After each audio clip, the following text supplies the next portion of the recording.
Hey everybody, in this video we're talking all things malware. Now malware comes from two words, malicious and software, and we don't want any of it, right?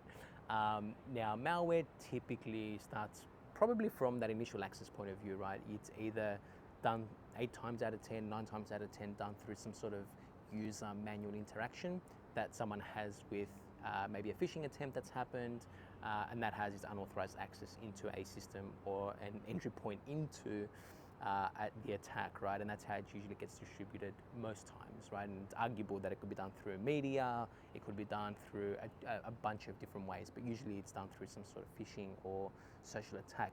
Now, when we start talking about the different types of malware that are out there, some terms that you should be familiar with, the first thing that sort of comes to my mind anytime we start talking about malware is ransomware. And ransomware has gained immense popularity over the years just due to its nature that it's going to encrypt its data. There's some sort of organized crime against it, and we go through a lot of these in simulation testing against this because do you pay the ransom, do you not pay the ransom? And it's always a healthy tabletop exercise to run with a lot of the executive leadership teams that we do these things with, of how we actually then roll that out into our incident response and data breach response type of planning activities, right? So ransomware is basically that, right? It holds the system to the ransom, it will lock up the file system, lock up the documents, encrypt them, obtain the key. It's not going to share that key until you make a payment, usually done through a sort of crypto kind of format. And then obviously you're going to then assume that the data has been unaltered, obviously then mixing into its integrity, right? The data that you then get back, you don't know if it's been altered, maybe there's still some persistence into that, and it's obviously been, obviously damaging the integrity of that data. So usually there's a bit of challenging components that come with that, where some organizations that are held to ransom do not pay it, they'll roll back the systems and hopefully recover from the rolled instances, right? So ransomware has been around for many years, and it's obviously gained its extreme popularity in recent years as you've seen the different types of ransomware that have been around. Rootkits have been something that are still, quite favorably completed and done in the industry to this day.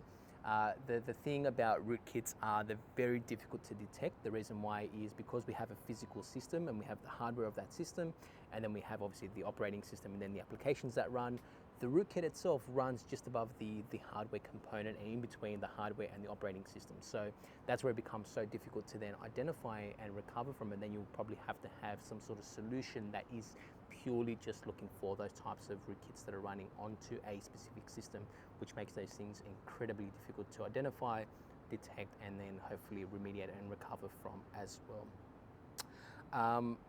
Potentially unwanted programs is another prime example of malware. Now, for those of you that have installed programs or applications, I'm, obviously installed tons of applications in my life. Could be a Chrome installer, it could be something that I'm maybe installing as an extension onto Chrome. And then when we go away and install that program that we actually want, for example, it'll go away and then ask you to install another program as well.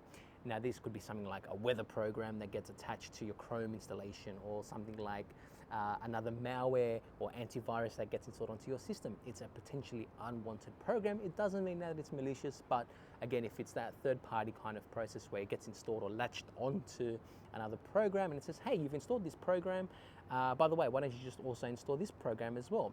That's a potentially unwanted program. We don't want that thing latched onto the major program or the main program that we're using or wanting to use, and then that gets installed as well. Now, maybe 9 times, 10 times out of 10, it gets installed unless you're actually following through in the instructions and you're actually watching what you're installing, and it gets to the screen where it says, hey, why don't we also install this antivirus, and you unselect it, and then you continue and install the application or the program that you actually need. So that's potentially unwanted programs. What else is there if we think about it? So we've spoken about ransomware, we've spoken about rootkits, pups.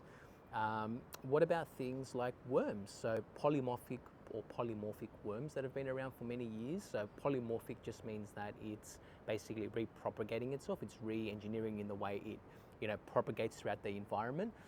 And every time it executes, it has a different way of re-executing, right? And that makes it really, really difficult to detect, identify, and obviously remediate against, because it's propagating without much manual intervention. It's installed onto something and then it'll just go away and do its thing based on what it's looking for, what it's known to look for.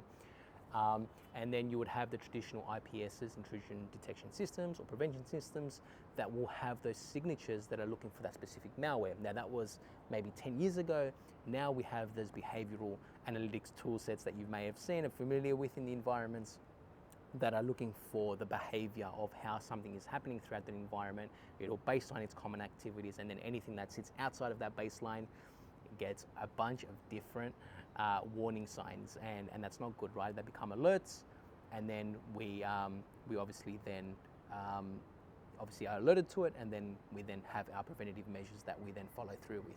So that's types of worms that have been in and around the systems as well.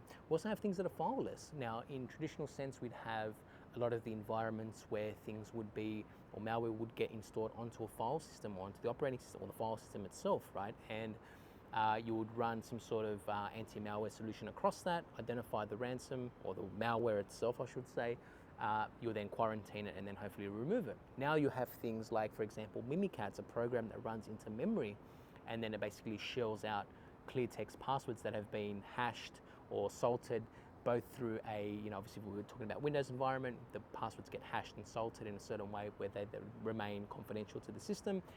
Mimikatz is a certain tool that then you can install on the system. It's fileless, runs in memory, and its intention is to then shell out all the credentials on that system in plain text, which is a bad thing, and then we can use those plain text passwords to then pivot, persist, do whatever the heck we want, right?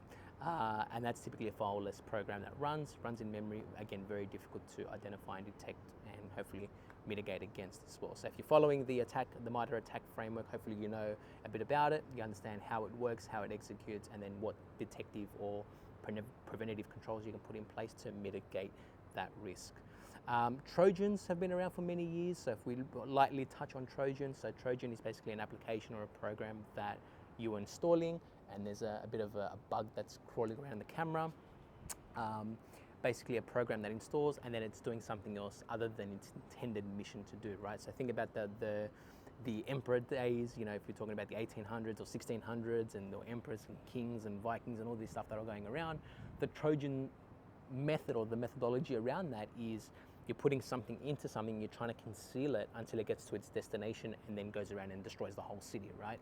And that's kind of like a Trojan, right? It's an application that runs, it detonates, and then it obviously attacks what it's meant to attack, right? And it tries to conceal itself in that manner, but then it's doing whatever it's not intended to do. So you may be downloading it to do a certain function, or you're hoping for it to do a certain function, and it does not do that function, it does something else. So it basically conceals itself and carries out some sort of other activities.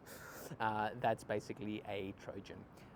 Spyware is another common term. So spyware has been around for many, many years, and I know myself, anytime that I was playing with spyware back in the days, I wanted to see what it's doing, right? What it is, how I can modify, and what it's actually doing, and what it's calling out for, and what are you seeing as a user, and what are you seeing as an attacker, and you kind of start to play with these things. And spyware is one of those things where the main relevance of it is to spy or activity record what someone is doing, whether it's webcam or camera activities, could be microphones, it could be key logging, which is a very prime example of that, the keystrokes of the of obviously the person that's the victim per se.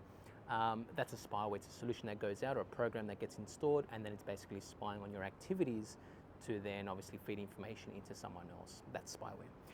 A remote access Trojan. So a RAT typically is something that gets installed for specific purposes such as persistence, right? We install Trojans for a backdoor requirement. Now, for many systems that we want to get access to, we don't want to go through that whole process or that whole kill chain to get that same access into a system, because it could be rebooted, it could be turned off, it could be moved. As soon as that system boots up, we want to have that persistence back into that environment or into that endpoint, into that specific piece of software or network infrastructure, whatever have you, right? So typically remote access Trojans are that. They're there for backdooring, they're there for persistence, and they're a nasty, nasty little thing to obviously detect and recover from as well. And as we sort of wrap up, I think that pretty much kind of covers most of the malware that's around these days. Something else that kind of, as we start thinking and obviously as I'm talking here around malware, is something that's a logic bomb. A logic bomb is basically something that has a sequence to it. And if we're talking about certain tooling, so I'm a big fan of Hack5 and their activities and the programs that they've developed to this date. They have a range of different tools and obviously programs that could be used for both offensive and defensive capabilities. And obviously logic bombs in that sense, if we're using the hack, like the bunny, or if we're using the rubber ducky, whatever type of solution that we're using, there's a logic sequence to that, right? And we usually can stage that out into multiple ways where it won't complete a certain phase of the task or a certain phase of the attack path until that phase 1, for example, has been completed. So maybe there's 5 logic kind of process or sequence that you've created or you've scripted. Maybe phase 1 would be doing a port scan. Phase 2 maybe doing, well, if you've detected this vulnerability, execute on this, and then you've kind of command and scripted something to take action against a phase 1 to phase 2, phase 3. So it won't complete a phase 3 without completing phase 1, for example. That's the kind of logic, or the kind of the idea behind a logic bomb, is it won't execute until something else has been completed. And that's usually a really cool way to stay stealthy if you haven't been detected, and then execute upon something else happening or being completed up against. And that's logic bombs, right? And as I'm talking about logic bombs, I'm also thought about bots, and bots is something else that I haven't talked about yet. But a bot is something that gets installed typically on an endpoint or it's basically an agent that goes out onto a system, and then you're basically kind of controlling that system. You're feeding it commands, you're feeding it information, and you're hoping that it's going to then go away and do something of what you're instructing it to do. It's similar to like a command and control. You're commanding and you're instructing that bot to then go away and do something both active, both passive, whatever whatever you want it to do. And that's typically something that gets distributed, right? So typically when we start talking about bots, you can put 1,000, 10,000, 30,000, distribute them across multiple systems, and then hopefully deface, well, the whole intent of those distributed denial of service attacks that you hear about is to deface or take things offline, because now you've got a grunt of computing power that's now pointed to something, and you're going to starve it out of all its resources. So they're bots that when we start talking about malware as well. So they're kind of all the malware terms that I can think of in this video. Hope you've enjoyed the segment, and we'll see you all in the next video. Bye for now.